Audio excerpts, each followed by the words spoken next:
Alright, class. So yesterday we took a look at the bullying bystander article that talks about how to stop bullying. So we have a problem right there. How can we stop it? And so when we look at this, I want you guys to look at signpost 1, which is numbers and stats. And so I want you to find anytime you see a number or stat in there, and I want you to answer these questions. This is also on the paper.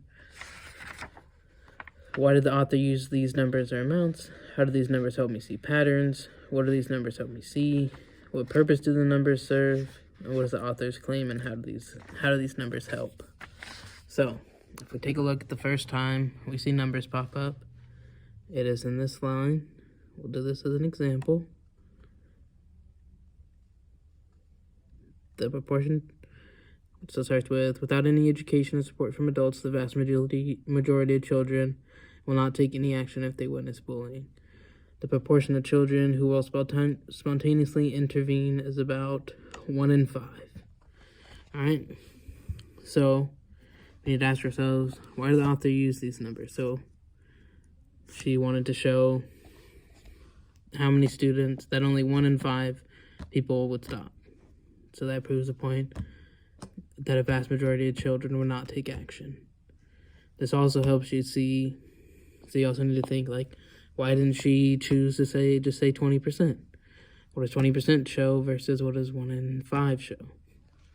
So the 1 in 5 gives you more imagery and lets you see clearly, like a better picture of how many people would actually step in. It would be 1 in 5. If I said 20%, that doesn't give a clear enough picture of what's going on. All right, so that helps you see the pattern. You can look around the classroom, see your fellow students, count out 5 people. Only one of them would help you if you got bullied.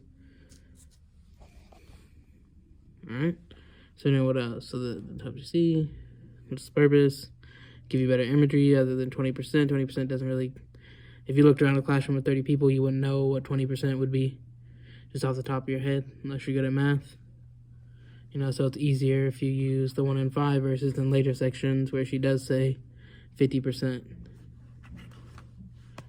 All right, so that's what we're doing.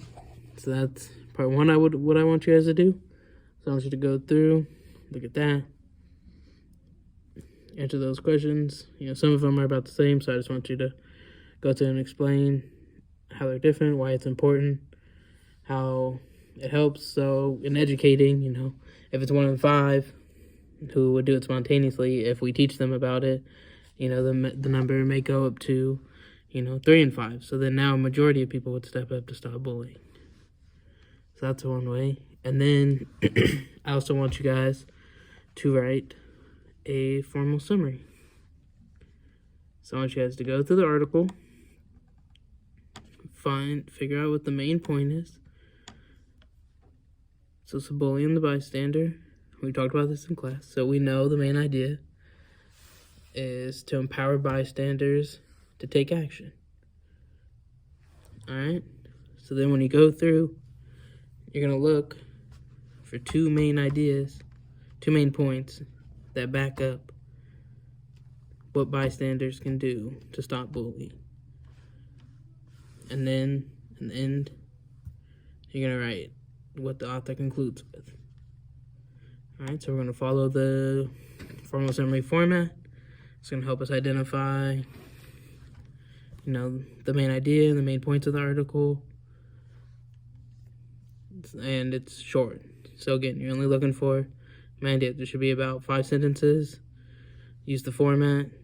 If you go, you know, above 6 or 7, you've done too much.